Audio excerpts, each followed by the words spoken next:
Hello, Internet. The development of early jazz in the United States between 1910 and 1920 as one of the first African American styles had an enormous influence on the musical lives of urban black South Africans.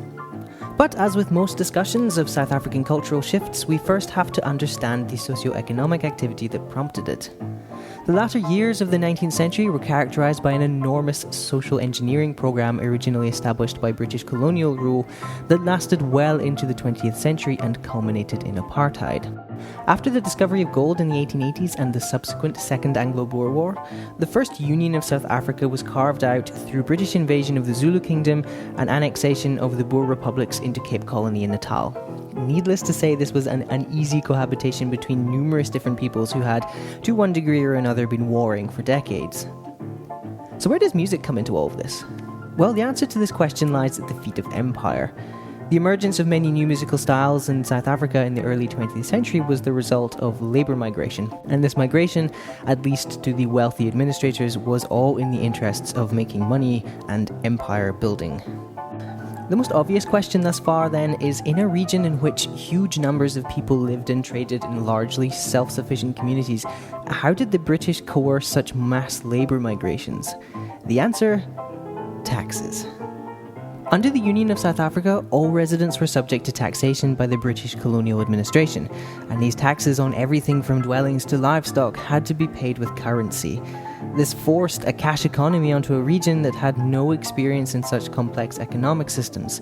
For most rural South Africans, it was just no longer possible to live as they traditionally had. The men had to find work to pay their taxes. This work was available in only a small number of places, the most notable of which were the gold and diamond mines. Labour migrancy meant that workers had to be accommodated, and enormous hostels sprang up near the mines as a result.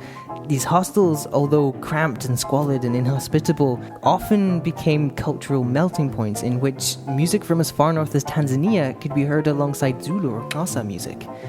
One of the most tangible physical results of this movement was the development and favouring of walking instruments, that is, instruments that could be moved easily, such as the concertina, the guitar, and the violin. Obviously, this had a profound effect on the type of music that was played.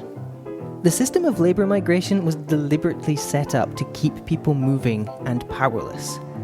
Recruiters would visit rural areas all over southern Africa to conscript labour. The men would be taken, while the women, children, and elderly would stay in the villages. The idea was that if the families remained, then the men wouldn't settle in the cities, which were reserved for the white elite and middle classes. That was the idea, anyway. Although not permitted to live in cities like Johannesburg, freehold areas and informal settlements appeared more and more as migrants didn't return home. The most famous of these was Sofia Town, a freehold area on the edge of Johannesburg which became the hub of cultural exchange between the 1920s and 1940s. What is interesting about Sofia Town is that many people who found themselves there came not to identify as Zulu or Xhosa or Tswana, but with the city. Despite the British efforts to avoid it, an urban black society was rapidly emerging. As I briefly mentioned in the beginning of this video, African American culture played an enormous role in influencing the culture and leisure activities of urban South Africans.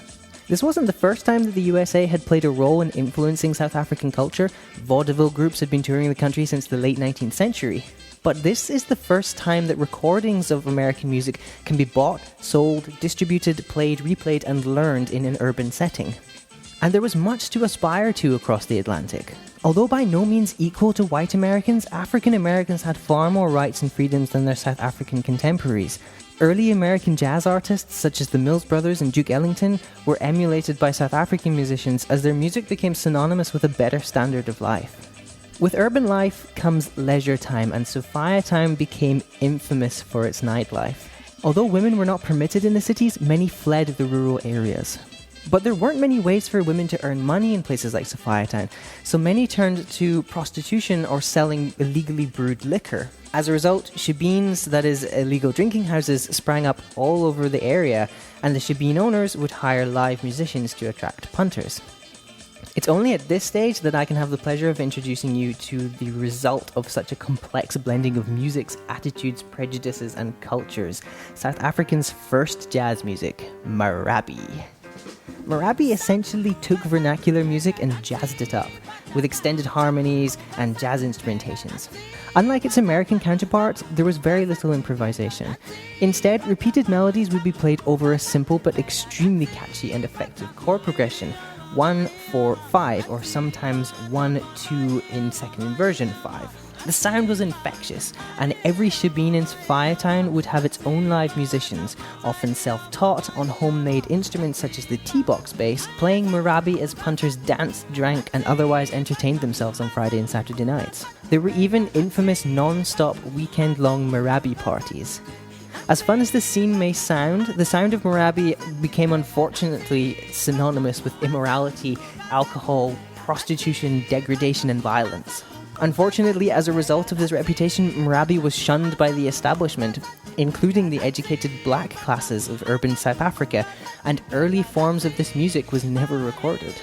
As with much South African music, the development of Marabi is a complex, multi-threaded narrative steeped in movement, cultural interaction, and exploitation. Marabi truly was the original sound of the townships.